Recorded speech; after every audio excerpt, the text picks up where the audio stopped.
Good morning. It's May 16th and we're down here south of Dyersville, Iowa in Dubuque County, and we're going to check some quality as far as the alfalfa goes here. We're getting very close to cutting our first crop, and we're going to try and determine where we're at as far as the quality of the alfalfa goes.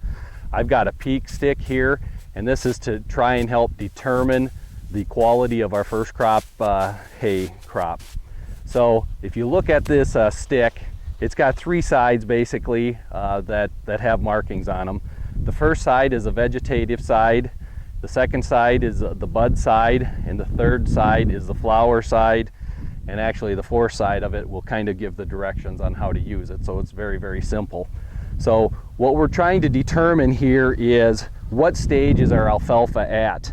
And as we're looking at it, we're going to look at an area and try and figure out, find some of the tallest plants in the area. And then we're going to look at them to see where they are at maturity wise.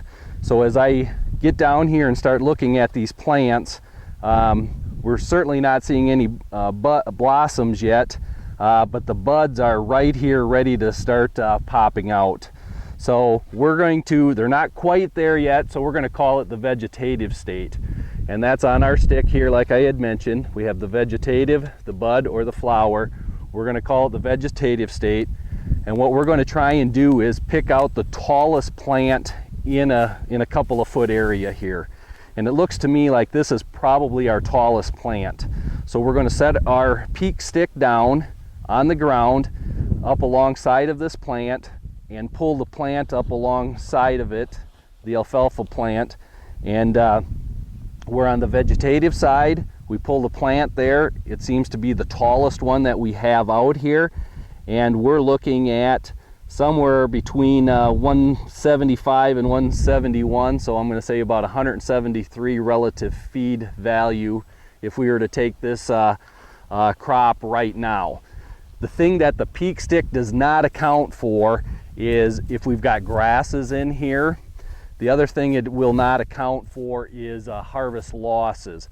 So we can figure if we're going to chop this off, we can figure we're going to lose about 20 points of relative feed value through the harvesting process, whether it's lost during cutting or harvesting.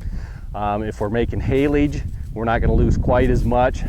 Most of the time, if we're trying to make dry hay out of it, we might lose a couple of more points just because we're going to have some leaf shatter and loss out here in the field. So I came up here with 172.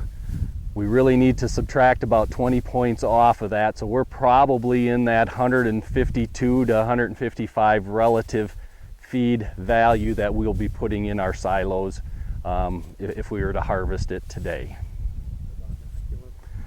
What we can do is when we're making a haylage or silage, it's important to harvest it quickly, get it ensiled, get it packed, and use a good inoculant. And we've got a full line of inoculants that we can help you out with.